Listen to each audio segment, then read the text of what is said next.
himne Habona Rondobona. Jadi di referennya itu kan ada 2 kali diulang itu. Yang pertama, Habona Rondobona, Habona Rondobona, lambang keagunganmu, jayalah Simalungun. Baru yang di bait kedua refrennya, Habona Rondobona, Habona Rondobona, Tuhan selalu sertamu untuk selama-lamanya.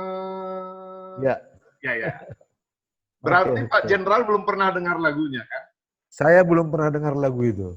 Belum pernah, belum. Padahal itu akhir tahun 70-an kali itu, waktu saya masih SMP, lagu itu sudah diciptakan dan sudah dinyanyikan waktu 17 Agustus. Itu kalau saya tidak salah. Jadi itu sudah... Oh gitu ya? Iya, itu sudah 40 tahun yang lalu sebenarnya. Ya, jadi inilah. Dari sini kan sudah kelihatan sebenarnya kita ini melihat Habona Rondobona itu baru sekadar ya moto lah kalau ditaruh di badge-nya Pemkab Simalungun. Iya, ya, betul. Baru sekadar badge. Baru hanya tataran di situ aja. Ya, jadi masih sekadar simbol-simbol aja. Kemudian kalaupun kita sebut Sapangambe Manoktok Hite, itu pun masih sekadar simbol yang digunakan oleh Pemko Pematang Siantar, kan begitu? Iya. Oh, Pemko Siantar pakai nama Sapangambe Manoktok Hite ya? Iya, jadi kan karena secara historis kan Siantar Simalungun itu satu. Iya. Dulu kan ibu kota Kabupaten Simalungun itu adalah Pematang Siantar, tapi setelah otonomi daerah dan pemekaran ini ya, jadi 2 daerah tingkat 2 kan begitu. Tapi supaya tidak menghilangkan benang merah dari sejarah itu, maka Kabupaten Simalungun membuat emblem atau badge itu, atau kop suratnya itu, atau logonya itu dengan Habona Rondobona, dan Kota Pematang Siantar membuat kop surat, lambang, badge PNS di sana itu dengan Sapangambe Manoktok Hite. Ya. Itulah kondisinya. Tapi itu tadi, saya pikir bukan hanya Pak Jenderal yang mungkin belum pernah mendengar lagu ini, tapi masih banyak di antara kita yang mungkin belum pernah mendengar, belum pernah tahu bahwa itu ada, dan belum pernah menyanyikannya. Untunglah adik-adik kita yang di Himapsi sudah membawakan itu menjadi lagu mereka waktu maper misalnya, masa perkenalan, kan begitu. Iya. Jadi kalau kita memang mengatakan bahwa kita kehilangan falsafah Habona Rondobona dalam aplikasinya sehari-hari, ya mungkin bisa saja terjadi, karena memang yang namanya falsafah itu mungkin juga kita belum akrab dan belum kenal baik, dan bahkan belum tahu sebenarnya apa itu, kan begitu. Iya, betul. Ya, jadi tapi oke lah, itu soal yang tadi. Tapi menurut Pak Jenderal sendiri, sebenarnya atau dalam pemahaman Pak Jenderal sendiri, ini bagaimana dengan Habona Rondobona ini, atau bagaimana dengan yang kita sebut falsafah Habona Rondobona ini? Mungkin Pak Jenderal bisa kasih apa kita juga ini. Silakan. Jadi begini, saya sependapat dengan Lawe sebutkan bahwasanya Habona Rondobona dan juga Sapangambe Manoktok Hite itu masih pada tataran hanya moto saja. Nah, moto saja. Jadi kalau di bahasa kami sering mengatakan ada kecenderungan ini bahasa-bahasa dewa, kan gitu. Ya. Bahasa dewa. Nah, tidak membumi. Tidak membumi. Dan bahkan saya melihat saya melihat ini juga sama identik dengan falsafah kita Pancasila. Kan ada itu namanya.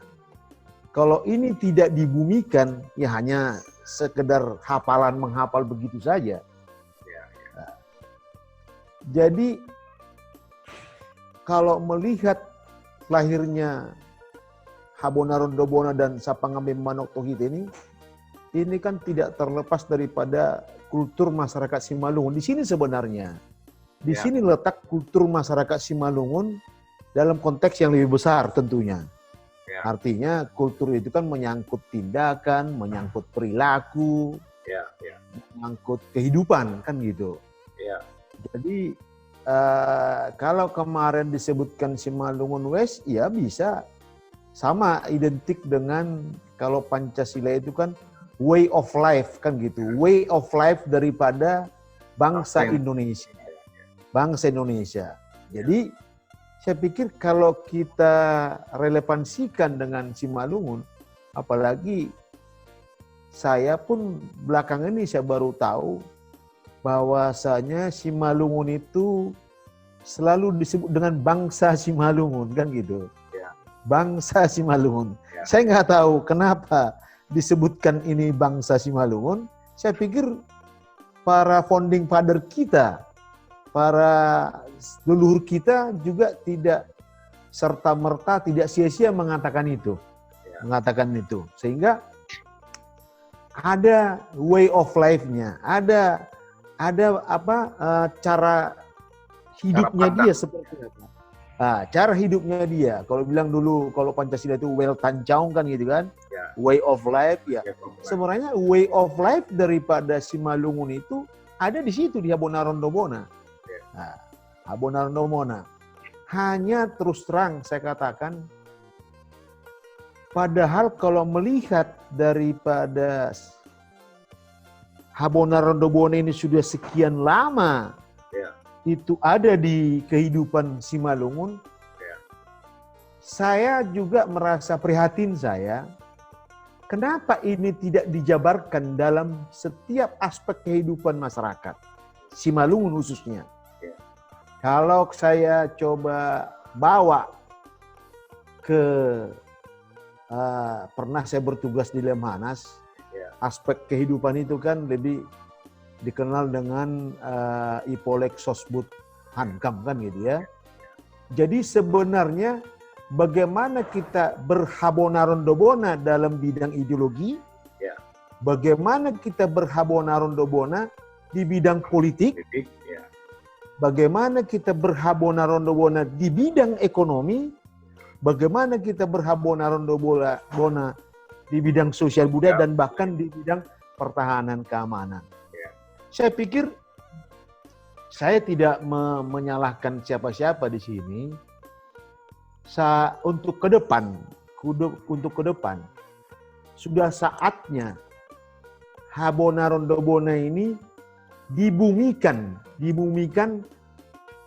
Contoh yang paling pernah kita rasakan kan ada butir-butir Pancasila. Nah, butir-butir Pancasila yang sampai 36 atau berapa itu yang dulu itu? Ya. Ada 36 atau 37 itu ya. Nah, banyak sekali waktu itu. Saya pun ya, udah lupa. ada 3 lah. Nah, jadi kenapa tidak kita lakukan seperti itu di Habonaron Dobona itu? Ya. Saya berpikir begini. Saya belum melihat. Lawe kan sudah pernah berkecimpung di pemerintah Kabupaten Simalungun. Selayaknya lah. Maaf, di pinggir kantornya. Di pinggir. Oke. Katakanlah di pinggir kantornya, tapi paling tidak bisa tahu seperti apa isinya Pemkap itu. Ada bisa kita ini kan itu. Saya justru lebih cenderung, lebih berharap Habonaron Dobona itu dijabarkan dalam bentuk yang membumi, yang lebih nyata. Katakanlah misalnya di bidang pemerintahan seperti apa? Kan ada di situ pemerintahan Kabupaten Simalungun misalnya. Jadi makanya Habonaron Dobona itu sangat fleksibel. Istilahnya ini filosofi yang terbuka, jangan tertutup. filosofi yang terbuka. Siapapun bisa menggunakan Pemkab Simalungun. Dia bisa melihat apa tugasnya mereka. Tinggal dijabarkan saja. Nah, dijabarkan aja. Kalau saya melayani masyarakat dengan berhabona-habona, apa yang bisa saya lakukan dan apa yang tidak bisa saya lakukan. Oke. Ya, Jadi ya, lanjut. ini sebenarnya. Nah, ini yang ini saya katakan harus dibumikan, jangan mengawang-awang, jangan bahasa dewa. Makanya ya terus terang bumi habona-habona itu dipahami cuma hanya itu tadi. Hanya kalimat, simbol. Nah, ini, padahal bayangkan saja kalau di kami di polisi ada namanya etika kepolisian, itu dijabarkan dia. Dijabarkan sampai mendetail sehingga di dalam dia bertindak, di dalam dia melakukan tugas, dengan melihat mengacu kepada itu, ada rambu-rambu yang harus dipatuhi. Itu aja mungkin sekedar pembuka daripada apa yang dikatakan dengan habona-habona itu. Begitulah. Oke, jadi mungkin bagi kita masih kabur itu apa habona itu. Kita sering sebut, sering tulis, sering ucapkan. Tapi bahwa apa itu sebenarnya, kita pun mungkin kabur. Kan begitu. Jadi bagaimana kita mau mengelaborasi atau membuat tadi butir-butir pemahaman dan penghayatan habona seperti butir-butir penghayatan dan pengamalan Pancasila itu, kalau yang namanya habona itu belum kita tahu apa barangnya, kan mungkin begitu.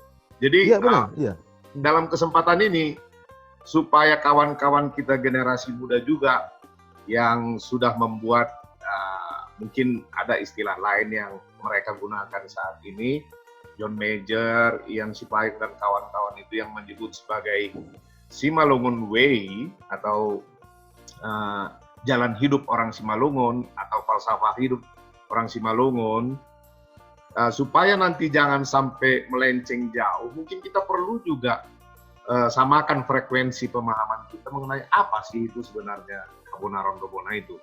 Bahwa itu merupakan falsafah hidup, way of life, ya kita akuilah, itulah dia barangnya. Tapi sebenarnya apa yang disebut dengan habona itu, mungkin Pak Jenderal sendiri dan yang saya pahami dan yang adik-adik kita pahami, mungkin belum tentu sama. Coba kalau menurut Pak Jenderal sendiri, apa itu barangnya itu? Silakan. Kalau sebenarnya sudah sangat jelas habona kan kebenaran yang utama kan gitu. Kebenaran utama, bagaimana kita itu tadi supaya lebih mengerucut itu. Saya coba saya giring tadi itu.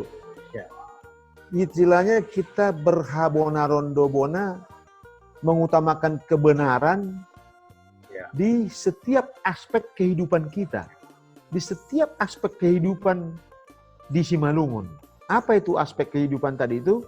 Apa kira-kira saya ajak pernah saya bertugas di Lemanas itu.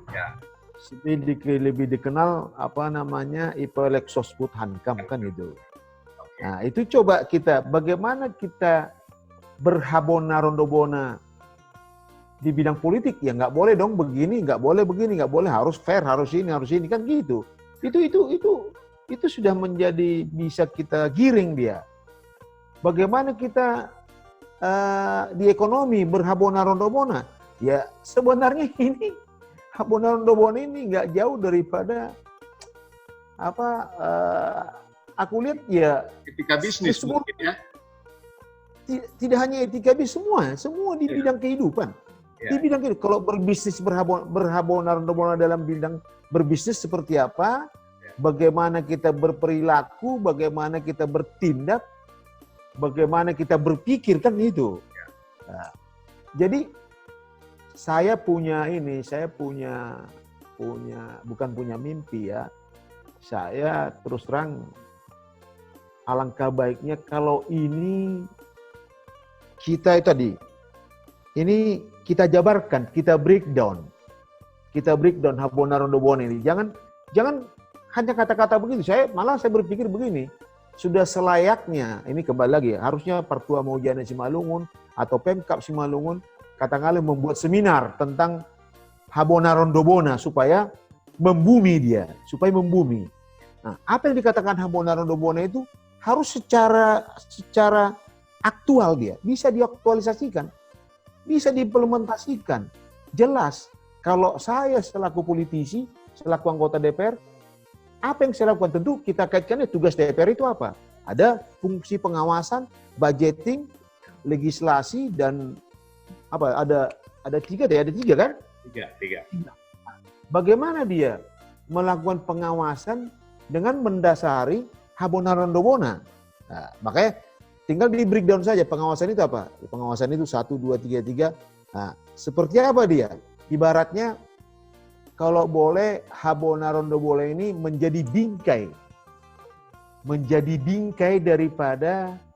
daripada pekerjaan yang setiap profesi yang akan lakukan, menjadi bingkai dia, tidak boleh keluar dari situ. Jadi ya saya pikir nggak susah. Saya terus terang aja kalau ada nanti saya diberikan kesempatan untuk di Simalungun sana, tinggal saya seminarkan, saya panggil tokoh-tokoh Simalungun dan tokoh-tokoh yang berkaitan dengan budaya, coba ini jabarkan dalam kehidupan Mars Simalungun. Nah, dengan mengacu pada Habona Rondobona. Jadi tidak bahasa dewa lagi, tidak hanya sekedar moto, tapi nanti ini akan dipedomani oleh setiap orang yang katakanlah orang Simalungun. Tinggal bagaimana kalau misalnya Pemkab, jabarkanlah itu dalam tugasnya. Nah, jangan pakai simbol, pakai setiap hari. Ketika kita tanya, kau tugas di mana? Saya tugas di bendahara apa? Katakanlah di bendahara daerah. Apa bagian apa keuangan di Pemkab itu yang bendahara umum daerah. Nah, bendahara umum daerah. Coba kira-kira kau tugas di bendahara umum daerah. Dengan kamu pakai Habona Rondobona itu, coba kamu apa relevansinya tugasmu dengan yang kau pakai itu? Pasti mereka nggak ngerti, nggak tahu apa-apa ya. Dia bisa jabarkan, oh Habona Rondobona, saya sudah jelas ada kalau saya melakukan pelayanan, memberikan apa, menerima apa, uang dari apa, saya harus nggak bisa begini, yang harus dilakukan ini, dan yang tidak boleh dilakukan ini, harus seperti itu. Kalau itu dilakukan Laweku, aduh luar biasa sih Simalungun ini. Ya, oke Pak Jenderal. Jadi ya. tahun 2000 lah, 2000 awal kalau tidak salah itu, saya pernah bertugas di Bali, ada sekitar setengah tahun itu. Kebetulan ada proyek di situ. Kemudian ya karena saya di Bali merasa terasing kan, ya saya carilah. Kebetulan saya dapat nomor telepon Mr. Jariaman mendiam. Ya. Kan mereka di Tuban itu hotel, punya hotel sana ya. Ya, ada penginapan di sana. Ada hotelnya di sana kan? Ya, ada hotelnya di sana. Jadi ya. Saya kontak beliau, ya saya lapor, saya lagi di Bali ini ada kira setengah tahun lah kami ada pekerjaan di sini. Kemudian beliau dengan senang hati mengundang saya, ya kalau lagi lowong silakan aja datang ke rumah kita ngobrol-ngobrol. Kan beliau juga memang suka ngobrol itu kan. Apalagi soal Simalungun kan begitu. Iya. Jadi waktu itu kami sampai juga pada pembicaraan mengenai Habona Rondobona ini. Nah, pembicaraan ini sebenarnya sudah meningkat dari apa yang saya pahami mengenai Habona Rondobona sebelumnya. Yang sebelumnya saya pahami itu baru sebatas begini, sebatas berniat benar. Nah, jadi dari sisi niat dulu, nawaitu, niat. Nah, dari situ benar dulu niat. Kemudian berpikir benar. Iya. Kemudian bicara benar. Iya. Kemudian bertindak benar. Iya. Ya, kemudian juga mengevaluasi lagi atau meruji-ruji lagi dengan benar supaya tambah benar. Kan kira-kira begitu. Jadi mulai dari berniat, berpikir, berbicara, bertindak, dan bahkan merenungkan kembali untuk lebih benar di kemudian hari. Baru sebatas itu. Kemudian diskusi kami Ya, sama beliau itu kan bisa lupa jam. Sama Mr. Jariaman ini kan bisa lupa jam. Oke. Iya. Iya. Jadi pernah sampai jam 1 malam kita diskusi, ya, malam minggu. Jadi beliau bahkan menambahkan pemahaman baru. Kalau menurut beliau almarhum, bahwa Habona Rondobona itu dia merujuk ke Yohanes itu. Yohanes 14 ayat 6 itu, akulah jalan, kebenaran, akulah jalan, kebenaran dan hidup. Kan begitu. Nah, beliau mengambil kata kebenaran itu di akulah jalan, kebenaran. Nah, kebenaran itu sehingga menurut beliau ada manuk-manuk nanggurdaha, mungkin itu burung elang yang paling besar lah zaman itu, yang kalau dia terbang itu saking besarnya burung ini, sehingga dia sinar matahari terlindung oleh sayapnya yang besar itu, sehingga bumi itu di bawahnya jadi terlindung. Dan ya si burung besar ini, nanggurdaha ini berteriak itu Habonaron, Habonaron, Habonaron. Nah, dari pemahaman yang dikembangkan beliau itu, bahkan itu Habona Rondobona itu, bahkan Habonaronnya itu sebenarnya kalau dulu dipahami manuk-manuk nanggurdaha, kalau sekarang itu dipahami sebagai kebenaran Tuhan atau Tuhan itu sendiri. Makanya beliau mendefinisikan Habona Rondobona itu adalah takut akan Tuhan, kan begitu. Iya. Jadi pemahaman tadi yang berniat benar, berpikir benar, bertindak, berperilaku benar, ya bertindak benar, kemudian berpikir kembali untuk mengevaluasi dengan benar agar semakin benar lagi. Bahkan jauh di atas itu, bahkan kebenaran itu adalah dipahami sebagai prinsip takut akan Tuhan. Nah, itu yang mungkin bagi kita di Simalungun juga, bagi orang Simalungun atau bagi bangsa Simalungun, ini belum sama pemahaman. Karena dulu ada juga yang memahami bahwa dulu itu bukan Habonaron, tapi Habonaran katanya, dengan huruf A, Habonaran. Jadi dulu ada semacam aliran kepercayaan sebelum sending atau sebelum agama Islam masuk, bahwa agama tradisional kita atau agama dahulu itu adalah agama perhabonaran, katanya begitu. Jadi diterjemahkan itu menjadi Habona Rondobona, kan begitu. Jadi yang mau dikatakan itu mungkin seperti yang Pak Jenderal bilang tadi, kalau Pak Jenderal nanti memimpin Simalungun akan merinci, akan mengelaborasi apa yang disebut dengan falsafah Habona Rondobona. Sehingga butir-butirnya itu diuraikan baik dalam bidang ideologi, politik, sosial, budaya, pertahanan, ekonomi, dan seterusnya. Dan bahkan mungkin dalam di kantor-kantor mungkin bayangannya nanti ditempel itu seperti korporasi menempelkan visi dan misi perusahaan, kan seperti itu. Sehingga itu bisa terinternalisasi, artinya masuk mendarah daging ke pejabat-pejabat PMK atau pegawai-pegawai PMK Simalungun ke depan. Mungkin begitu kan? Oke, udah. Jadi begini, saya setuju. Jadi saya bilang Habona Rondobona ini kalau masih seperti ini yang akan terus kita berlakukan di Simalungun ini akan seperti begini terus, nggak bakal apa. Nggak. Sama dengan nilai-nilai itu. Nilai-nilai itu kan ini kan berupa nilai yang harus juga di breakdown dalam bentuk apa tindakan, kan gitu. Jadi ya kalau ini tidak dijabarkan di dalam kehidupan kita masing-masing, katakan di bidang profesi kita masing-masing, ini sama juga dengan bahasa dewa ini. Oh, Habona Rondobona, iya. Habona Rondobona, berhabona Rondobona gimana? Ya, enggak. Benar ini, benar betul yang bilang itu. Benar bertindak, benar berperilaku, benar. Semua benar. Tapi dicoba kita tanya lagi. Kamu selaku pegawai misalnya di PMK atau kamu selaku orang Simalungun. Nah, kamu orang Simalungun sudah berperilaku seperti apa yang berhabona Rondobona itu? Ya. Nah, kalau kau sama orang tua seperti apa? Kalau kamu terhadap teman seperti apa? Kalau kepada apa? Kepada keluarga, famili seperti apa, pejabat seperti apa, itu bisa dijabarkan itu.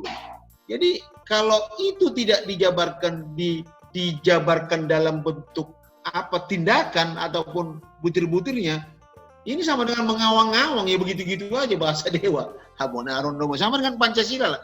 Apa Pancasila?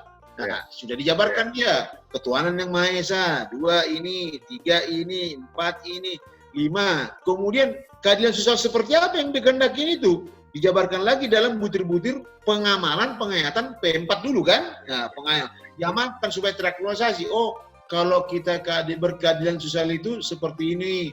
Saya masih ingat tuh harus telepon salero, kemudian ini.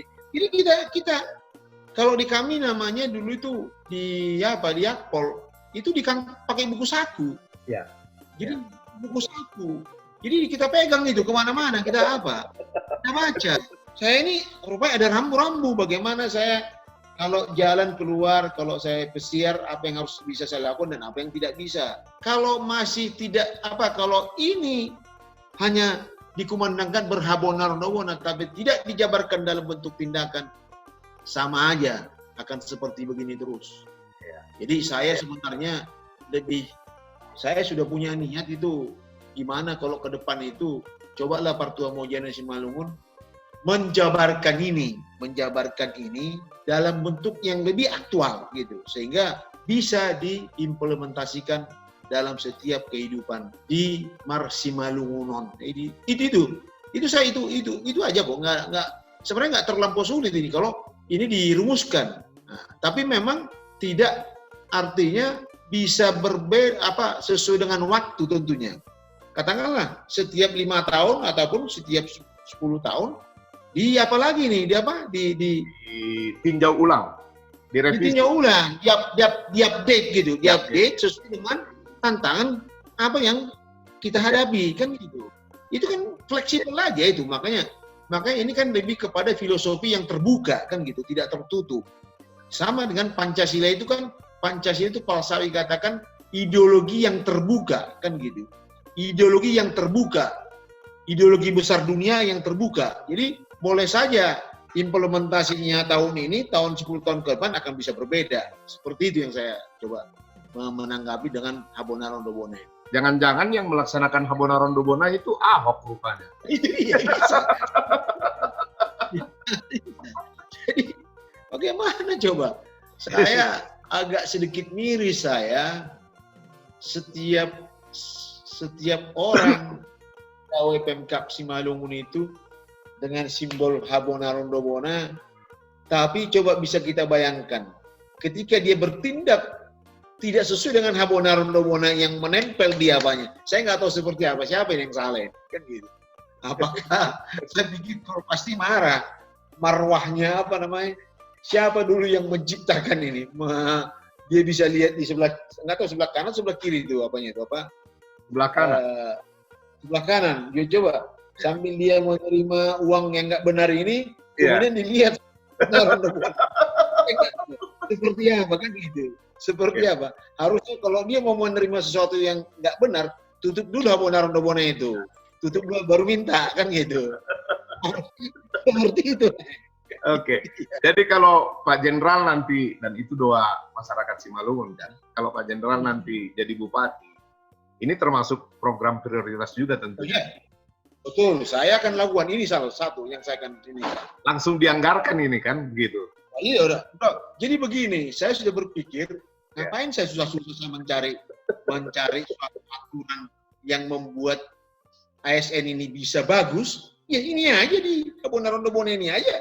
Diseminarkan, panggil orang tokoh-tokoh semua, dianggarkan, seminarkan, breakdown dia dalam bentuk tindakan. Sudah selesai, oke, sepakat, jalankan. Sudah, tinggal itu aja. Itu tadi yang seperti yang bilang lah itu. Masing-masing OPD taruh di pintunya itu kan gitu. Ini. Nah, masing-masing camat taruh di situ. Kepala desa taruh, udah, jadikan itu udah. Iya. Tapi sekarang di kantor-kantor juga mereka bikin itu apa itu? Mereka bikin semacam baliho berdiri namanya, standing baliho itu. Mereka bikin tidak diperbolehkan menerima pemberian atau apalah dari yang masyarakat yang membutuhkan pelayanan kan mereka bikin Iya. itu. Betul. Tapi ya terjadi terus. Nah, jadi begini, itu dia. Sama itu ketika saya dulu waktu tugas di mana di Sukabumi, tidak menerima apa di kantor polisi kan itu tidak menerima uang administrasi lah. Uang apa? Tidak menerima uang sogo. Terus ada alasannya orang, ya di kantor polisi tidak menerima, tapi 100 meter dari sana diterima kan gitu. Jadi di sini kan tidak disebutkan tidak menerima 200 meter jarak apa semua. Itu kan di kantor polisi. Tapi 100 meter dari situ bisa dong menerima. Itu kan tergantung pegawai kan gitu. Tergantung pengawas. Oke. Jadi mungkin begini. Dulu ini saya ingat benar ini. Saya ingat ini kejadiannya.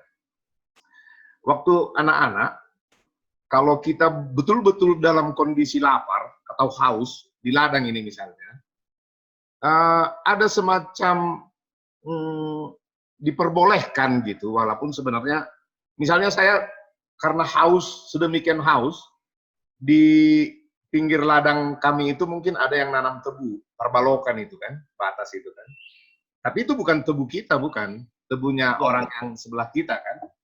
Tapi karena dalam kondisi haus, itu boleh saya ambil itu dengan catatan pertama kan, yang saya ingat itu, saya harus ngomongnya begini, baku tebu monda, ya, saya minta tebunya ya gitu, baru saya patahkan tebu. Kemudian setelah saya ambil tebunya ini, nanti bagian pucuknya itu saya potong dan saya harus tanamkan lagi ke sana. Di tempat saya mematahkan tadi itu saya tanamkan lagi. Nah dengan demikian ada semacam konsensus yang dulu namanya mungkin bukan konsensus, tapi ada konsensus bahwa itu diambil bukan untuk mau dijual untuk apa, itu bukan kategori mencuri, tapi mungkin dia lagi butuh, lagi lapar atau lagi apa. Itu satu contoh. Contoh yang kedua, kalau kita ngambil nenas orang, bukan dalam rangka mencuri lagi ya, tapi udah lapar, nggak ada makanan misalnya, terus ada nenas di situ yang sudah ranum, kita patahkan nenas itu dan mahkotanya itu kita tanamkan kembali, kita tidak kena karma atau tidak kena sapata dengan tindakan itu. Dan yang ketiga, ketika ayah saya mendiang dulu memotong ayam, dia selalu mengambil satu bulu yang besar itu, dia selalu ambil itu, dan diselipkan di dinding rumah kami dulu kan, dinding papan tuh. Jadi gampang diselipkan di situ. Saya awal-awalnya nggak terlalu peduli, tapi belakangan ya saya juga pengen tahu kenapa itu harus diselipkan. Belakangan hari baru saya tahu bahwa kalau ada orang mengklaim kehilangan ayam, kan bisa aja ditangkap musang atau mati di ladang misalnya, bisa saja begitu. Tapi kalau ada tetangga kita yang mengklaim, ayam saya hilang, ada evidence, ada bukti yang bisa ditunjukkan, kemarin kami memang potong ayam, tapi ini dia. Nah, ini bulu ayam itu bukan ini gitu. Nah, jadi tindakan-tindakan itu dulu, yang seperti itu dulu tindakan-tindakan yang sifatnya berhabona rondobona. Nah, itu mungkin yang dibilang tadi merupakan jabaran atau rincian atau butir-butir dari itu yang mungkin perlu bahkan didokumentasikan itu. Ada buku sakunya itu, ada buku ada semacam jimat lah. Ya, betul. Iya, jadi mungkin itu yang selama ini kita lupa. Sehingga ya nggak ada yang tahu. Bahkan mungkin tadi kembali ke awal, mungkin ya capek-capek dulu si tua Akasinaga menciptakan himne Habona Rondobona. Capek-capek dulu Jaiman membuat logo itu kan, logo Kabupaten Simalungun itu pada zamannya itu. Tapi itu semua jadi simbol-simbol aja. Ya, semacam jargon-jargon aja yang tidak hidup di dalam diri bangsa Simalungun, mungkin begitu. Itu mungkin tidak cukup hanya Pemkab Simalungun yang melakukannya. Dan mungkin tidak cukup hanya Partuha Maujana Simalungun yang melakukannya, tapi juga harus ikut mungkin tokoh agama, baik itu Islam, Kristen, dan lain-lain, Katolik, yang juga ya bersama-sama merumuskan itu, mungkin begitu nanti. Betul. Ya. Iya. Ya, Setuju. Jadi begini, artinya begini. Ya. Jadi kita lihat Habona Rondobona ini kan harus dilihat dari seluruh perspektif kan gitu, dari seluruh sudut pandang kan gitu. Makanya saya katakan tadi itu menjabarkan ini pun juga memang tidak bisa hanya dari satu profesi aja. Nah, tidak harus dia lintas agama, iya kan gitu. Lintas daerah mungkin bisa kan gitu. Artinya di Simalungun tentunya. Kita nggak bisa kita apa seperti yang dibilang tadi Lawai itu kan memang bagaimana dia itu kan nilai-nilai itu norma-norma yang berlaku dan berkembang yang notabene dulu itu menjadi suatu itu tadi, apakah itu kalau sekarang namanya konsensus ataupun dulu kesepakatan yang tidak tertulis tapi juga dipatuhi oleh semua masyarakat kan gitu. Iya, iya. Ya, semua masyarakat terutama yang di Simalungun. Ya. Jadi untuk tadi merumuskan supaya bisa ini membumi Habona Rondobona ini, ya kita harus melibatkan tokoh agama, iya. Kita melibatkan tokoh politik, iya.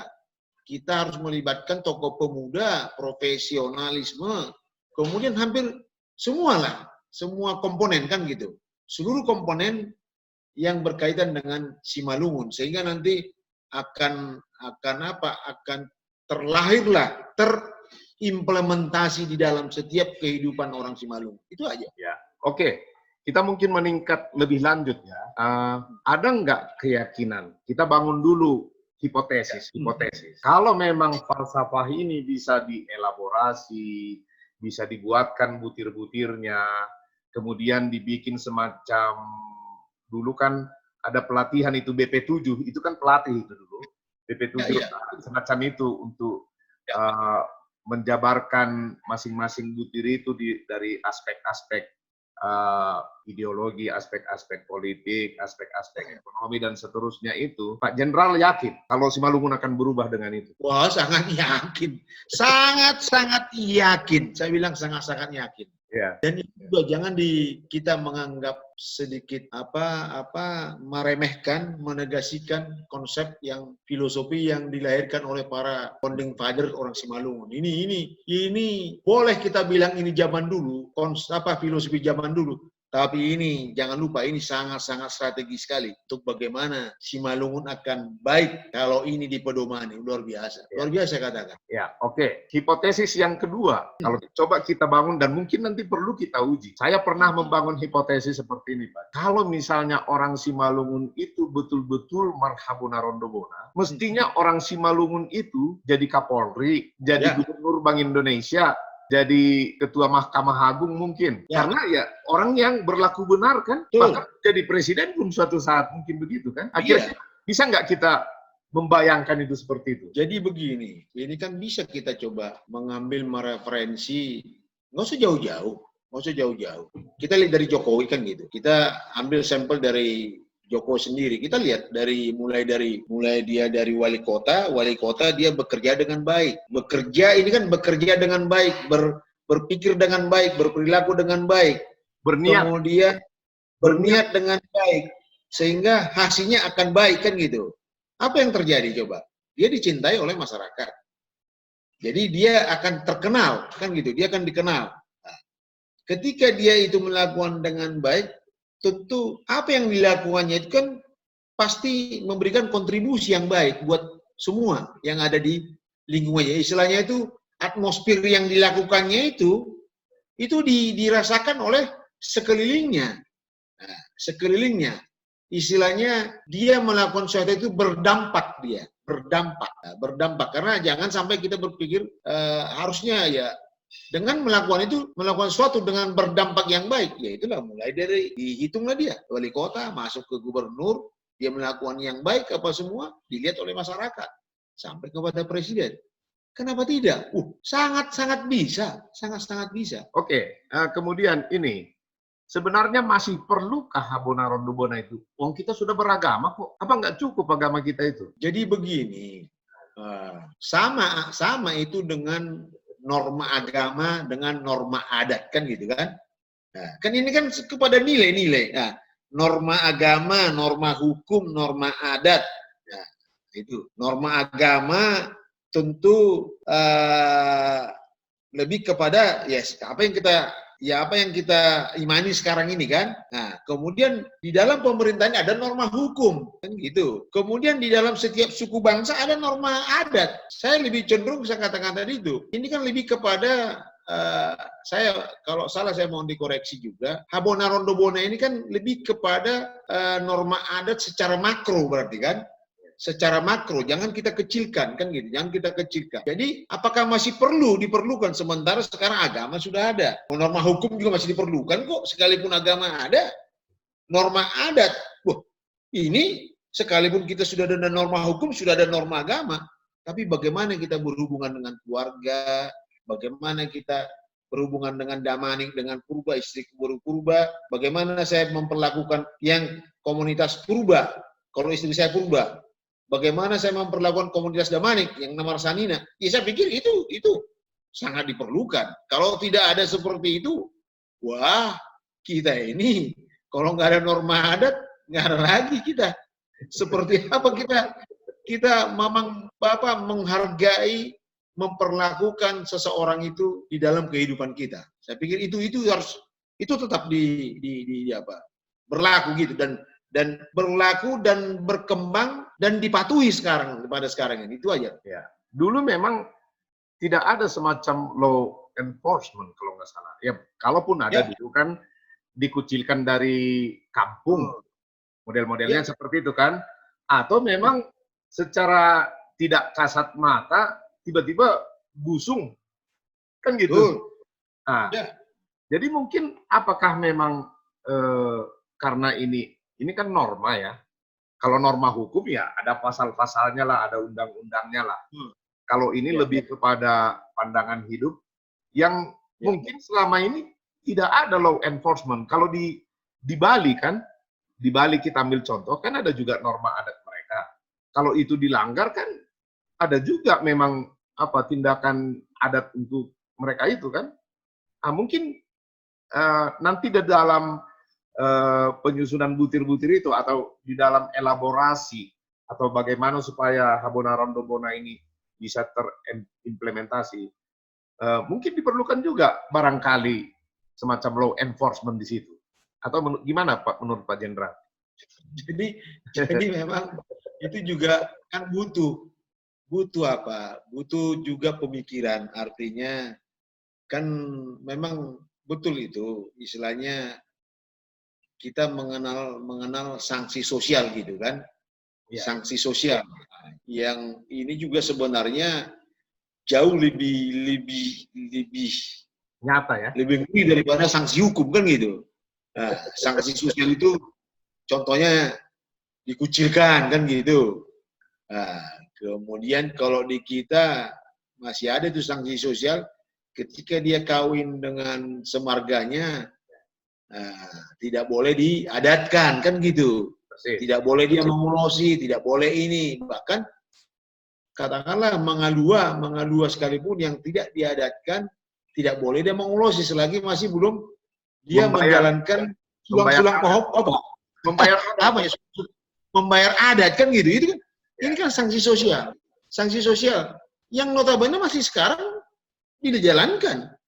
Dijalankan itu. Jadi ya bukan tidak mustahil nanti dalam perumusan tadi itu ketika terelaborasi lah dalam bentuk butir-butir itu nanti juga bisa jadi kalau memang sepakat kita membuat suatu sanksi sosialnya, kenapa tidak kan gitu. Namanya sanksi sosial pun sekarang pun masih berlaku satu.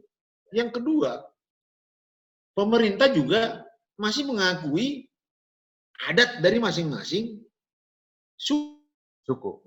Di wilayah Indonesia ini kan gitu ada hukum adat, desa adat pun sekarang ini sedang bisa apa? Desa adat pun sekarang ini sedang dimunculkan, sedang digalakkan. Jadi saya pikir ini satu peluang yang bisa kita gunakan. Nah, kemudian juga desa adat supaya tahu juga lah, di dalam undang-undang kehakiman itu, hakim memutuskan suatu perkara di samping dia melihat daripada segi memenuhi unsur pidananya, unsur undang-undangnya, tapi juga dia memperhatikan norma-norma yang berlaku di masyarakat. Jadi sebenarnya ini diakomodirnya ini di pemerintahan ini. Satu contoh di Papua ketika terjadi bunuh-bunuhan, yang mereka selesaikan itu dengan bakar batu kan, itu kan, membakar batu, tapi tidak diproses dia. Ya kalau itu diproses dia sampai ke hukum, malah justru membuat ini akan menjadi konflik berkepanjangan. Ya, jadi lebih mementingkan tertibnya masyarakat. Jadi norma-norma itu sangat kental di sini. Ya. Dan mungkin ada juga itulah itu. Ya, mungkin ada juga yang disebut dengan nurani hukum kan? Ya. Jadi ada dari nurani juga bicara dia kan? Karena sebelum dia memutuskan, betul. Mungkin si hakimnya juga sebelum mengetok palu vonis itu, dia juga tanya nuraninya ini kan. Jadi ya, mungkin itulah yang disebut dengan nurani hukum. Ya, saya sendiri nggak ahli hukum, tapi jadi mungkin begini lah. Nurani hukum itu identik dengan begini. Kalau dulu namanya ahli progresif, itu namanya hukum progresif. Hukum berprogresif gitu. Ya. Itu ahlinya itu Pak Sacipto Raharjo, Profesor Sacipto Raharjo. Dia lebih kepada ada dua ini. Ya. Istilahnya sosiologi hukum kan itu kan. Nah, dia harus meneliti dari aspek yuridisnya atau aspek sosiologisnya kan gitu. Aspek yuridisnya atau sosiologisnya. Jadi progresif itu lebih kepada melihat sosiologisnya. Karena apa? Katanya hukum itu selalu ketinggalan dengan kehidupan masyarakat. Ya. Jadi selalu dia di depan kehidupan masyarakat. Jadi selalu tertinggal hukum itu. Nah, selalu tertinggal. Sehingga dibutuhkan itu yang dikatakan dengan ada kekosongan hukum kan gitu. Ini kembali ke hukum lagi yang kita bicara. Tapi sangat identik. Ini kekosongan hukum. Kekosongan hukum inilah yang dikatakan lebih kepada melihat kondisi masyarakat. Norma-norma yang berlaku di masyarakat. Itu bisa diinikan dengan kekosongan hukum itu. Gitulah. Ya, ini kalau cerita hukum panjang lah. Ya, sedemikian jauh. Mungkin kalau usia, mungkin kita ya beda-beda 4 tahun lah ya kan. Mungkin kita masih ya oke. Jadi itu mungkin sudah punya gambaran kita bahwa nanti generasi muda kita juga perlu mengadopsi yang falsafah yang sudah dibikin butir-butirnya itu. Kalau di kantor Pemkab kan ada standar pelayanan minimum kan?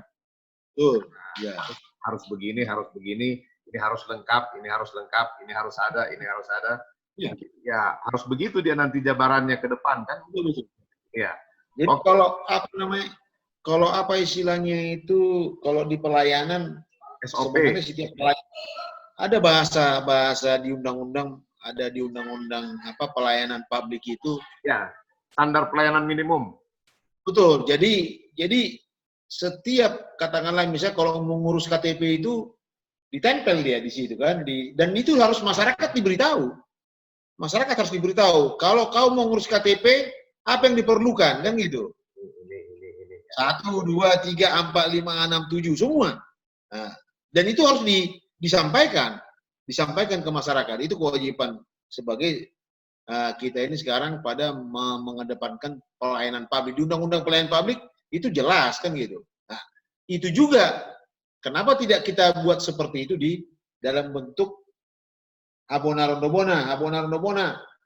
Katakanlah bekerja dengan abonar 1, 2, 3. Nah, 1, 2, 3. Nggak usah terlampau apa. Buat aja, nggak usah terlalu banyak.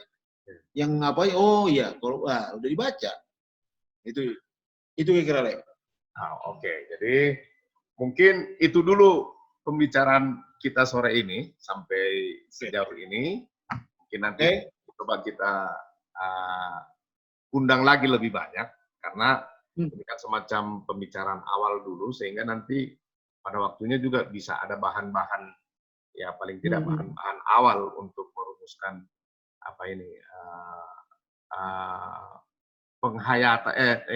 penghayatan kembali dan pengamalan falsafah Abonaron Dobona di Simalungun. Mungkin begitu kan? Oke. Jadi terima kasih sudah 1 jam kita berdiskusi ini. Ya jangan bosan-bosan Pak Jenderal ya. Mungkin nanti kalau saya yang begini justru menguntungkan buat saya loh. Ya. Kalau saya katakan tadi, kalaulah nanti masyarakat memberikan kepercayaan kepada saya sudah punya gambar kepercayaan saya untuk menjadi supir di Simalungun. Kalau Super Hobas sudah bosan dengarnya, menjadi supir kan gitu. Menjadi supir. Ya. Supir kan, jadi supir kalau. Jadi ini menjadi bekal buat saya kan gitu. Memang dari awal sudah saya niatkan itu. Saya niatkan itu untuk membreakdown Abonaron. Bayangkan kalau misalnya saya jadi nanti saya di sana, masa yang ada di sini nggak dibumikan kan gitu. Jadi tugasnya, kau gimana kau tugasmu di sini? Coba kira-kira tugasmu itu kaitkan dengan apa yang kau taruh di sini. Oh, nggak boleh begini. Kau lakukan nggak itu? Nah, kira-kira seperti itu aja. Selesai kan? Sederhana aja. Makanya masyarakat nanti akan berdampak. Ya. Akan menerima dampaknya kan gitu. Itulah itu. Oke, jadi mungkin di sesi berikut kita akan bicara soal PMS. Tapi hari ini kita bicara dengan Abonaron Dobona dulu lah. Masih nyambung soal bicara mengenai Abonaron Dobona ini yang kita sendiri pun belum kita bisa elaborasi dia apa Abonaron Dobona ini. Gimana nanti generasi berikut? Apa ini masih bisa eksis nggak di dalam lingkungan strategis yang sudah jauh berubah itu? Gimana kira-kira menurut Pak Jenderal? Jadi mungkin begini Lawe, memang ada kalanya juga sementara orang bilang, kan sekarang kan zamannya sudah era 4.0, apa sih semua sudah IT, sudah ini semua nggak perlu lagi tatap muka, contohnya kan gitu. Semua sudah kayak seperti ini online. Tapi tidak semua kegiatan apa yang dilakukan kita ini dalam kehidupan kita ini bisa tergantikan dengan teknologi, kan gitu. Tidak semua. Jadi sama halnya dengan yang tadi itu, apakah Abonaron Dobona ini masih up to date, katakan 10 tahun ke depan, 20 tahun ke depan? Kalau saya pikir masih. Tinggal kita lihat mana yang tidak diatur di dalam norma hukum, mana yang tidak diatur di dalam norma, katakanlah norma adat yang selama ini, ya itulah yang dimasukkan, yang diinikan oleh Abonaron Dobona, kan gitu. Jadi sama halnya dengan orang bijak mengatakan Lawe, waktu yang berbeda itu juga dibutuhkan solusi yang berbeda. Katakanlah dulu solusinya seperti katakan 10 tahun yang lalu. Masalah yang sama dengan waktu yang berbeda, tentu solusinya pun berbeda kan gitu. Jadi makanya saya katakan tadi, Abonaron Dobona itu harus kita aminkan, kita akui itu merupakan filosofi yang terbuka. Jangan tertutup. Kalau tertutup, saya setuju dengan yang bilang Lawe itu, tidak akan berlaku lagi pada 20 tahun ke depan. Tapi kalau itu menjadi filosofi falsafahnya Simalungun yang sifatnya terbuka, sampai kapanpun itu akan berlaku. Makanya saya katakan tadi, boleh dia konsepnya dulu, tapi dalam jauh ke depan sekarang ya. Kalau sekarang bahasanya menjadi sangat strategis sekali itu Abonaron Dobona dalam kehidupan Namar Simalungunon. Jadi itu saya.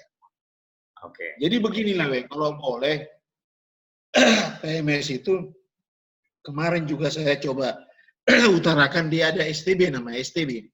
Benar ya? Masih sedikit mengenai PMS. Di STB itu ada namanya Simalungun The Best. Oke. Saya coba menyampaikan, sebenarnya menyampaikan itu untuk tidak menyinggung orang, tapi kalau nanti di forum berikutnya itu bebas saja, kan nggak ada salah sebenarnya kan, bebas saja. Kita harus siap dong kalau dikritik kita dikritik menyatakan jangan terus terang aja, mohon maaf aja loh. Aku kadang-kadang melihat kita ini apa? Ketika kita memberikan fakta yang sebenarnya, oh janganlah memojokkan-mojokkan ini, janganlah menjelek-jelekkan ini loh. Kan fakta yang apa? Ya, bahasa Fakta yang kita ceritakan. ya bahasa di sini ulang mah kita Malaysia gongan-gongan. Agongan kan gitu. Ulang kita Malaysia gongan-gongan. Terus lucunya lagi kalau yang paling saya tidak berterima, ya songon nama lah pala, songon nama langise kita dok. Budak tamai kan gitu. Nama aku, kalau saya berpikir gini, kalau bodaknya dia jangan ditaruh di Simalungun, bodak itu taruh di hutan sana kan gitu. Oh ya, ya.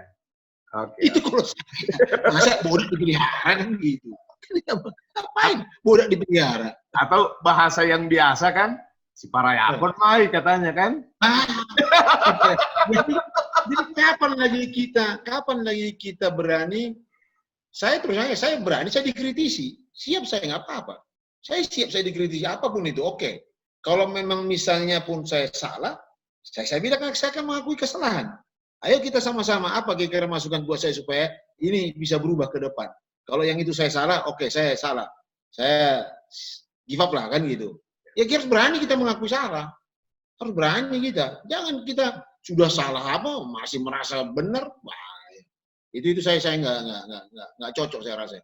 Jadi ini hal-hal yang artinya memang mungkin ada nilai-nilai yang dulu berkembang itu ada kalanya juga tidak bisa lagi dipertahankan untuk sekarang ini kan gitu. Istilahnya tidak semua yang dulu itu bisa kita pakai sekarang. Oke, kita tinggal kita ini kan aja, tapi tidak semuanya kan gitu. Nah, itu aja lah, Wek. Oke, terima kasih. Jadi nanti kita sambung lagi mengenai PMS di sesi yang lebih lengkap ya. Ya, by the way, aku ada konsep mengenai PMS. Ya. Kan beginilah, Wek. Saya dulu ada konsep ketika saya mau maju PMS, ketua PMS, saya punya apa? Saya punya slide untuk kalau saya waktu itu ditunjuk jadi ketua PMS, saya akan paparkan. Ini loh konsep saya mengenai PMS. Nah, ini loh bagaimana PMS itu. Saya coba nanti kalau memang kapan waktu